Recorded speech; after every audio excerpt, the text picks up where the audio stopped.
নমস্কাৰ বন্ধু বান্ধৱীসকল প্ৰশ্ন দিয়া আছে এ man covers half of his journey at 6 km/h and the remaining half at 3 km/h his average speed is অর্থাৎ যদি এজন মানুহে যাত্ৰাৰ আধা অংশ 6 km/h গতিত আৰু আধা অংশ 3 km/h গতিত শেষ কৰে তেন্তে মানুহজনৰ গড় গতি বা গতিৰ গড় কিমান আছিল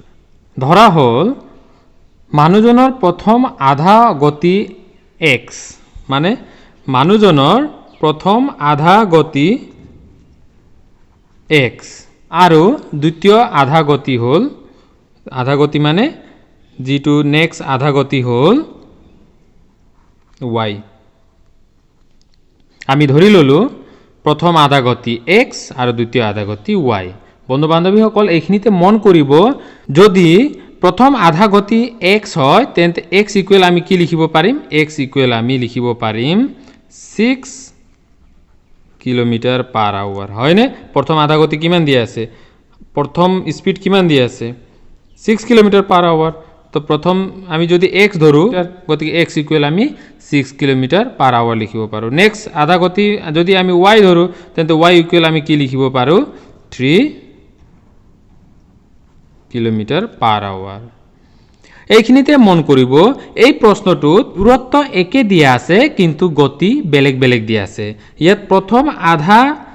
6 km/h গতিত সম্পূৰ্ণ হৈছে আৰু দ্বিতীয় আধা 3 km/h গতিত সম্পূৰ্ণ হৈছে অৰ্থাৎ দূৰত্ব একে আছে কিন্তু গতি বেলেগ বেলেগ আছে গতিকে এই প্ৰশ্ন সমাধান কৰিবলৈ যাওঁতে আপোনালোকক এটা শৰ্টকাট ফৰ্মুলা দেখুৱাব গৈ আছো ফৰ্মুলাটো হৈছে average speed equal twice xy divided by x plus y এই ফৰ্মুলাটো তেতিয়াহে আমি এপ্লাই কৰিব পাৰিম যেতিয়া দূৰত্ব একে থাকে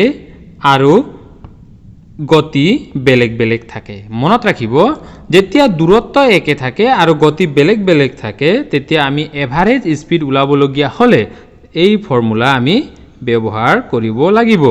এতিয়া প্ৰশ্নমতে যদি আমি এই ফৰ্মুলা পাতি লওঁ ভ্যালু কেটা পাতি লওঁ তেন্তে কি হ'ব 2 x ৰ ভ্যালু আমি কিমান পালো x ৰ ভ্যালু 6 y ৰ ভ্যালু কিমান পালো y ৰ ভ্যালু পালো আমি 3 ডিভাইডেড বাই x কিমান আছিল 6 প্লাস y আছিল 3 হয়নে এতিয়া আমি এইটো ক্যালকুলেশন কৰি চাও 2 ইনটু 6 3 গুণ 18 সৰি ইয়াত 3 লিখিব পাহৰি গলো মই মুখেৰে কৈ গলো কিন্তু y লিখি পালো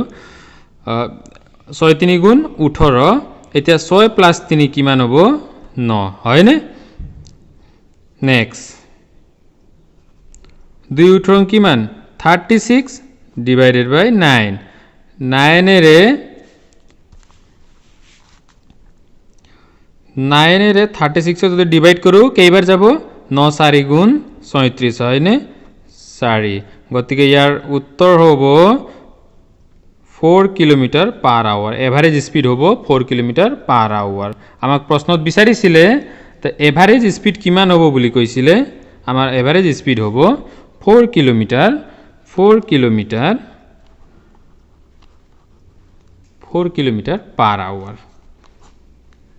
এইটোৱে আমাৰ ৰাইট এনসাৰ আপোনালোকে মনত ৰাখিব যেতিয়া এভাৰেজ স্পিডৰ কোৱেশ্চন আপোনালোকক এক্সামত দিয়া হ'ব তেতিয়া আপোনালোকে প্ৰথমে চাব দূৰত্ব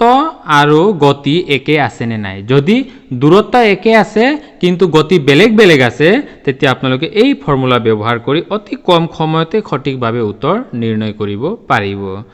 বন্ধু বান্ধৱীসকল আশা ৰাখিছো আপোনালোকে প্ৰশ্নৰ সলিউশনটো বুজি পাইছে যদি কিবা নজনা থাকে বা অসুবিধা থাকে তেন্তে আপোনালোকে কমেন্ট কৰি নিশ্চয় জনাব আজিৰ ভিডিওটি মানে ভিডিওটি ভাল পালে লাইক শেয়াৰ আৰু লগতে চেনেলটো যদি নতুন চেনেলটো সাবস্ক্ৰাইব কৰি থৈ দিব ধন্যবাদ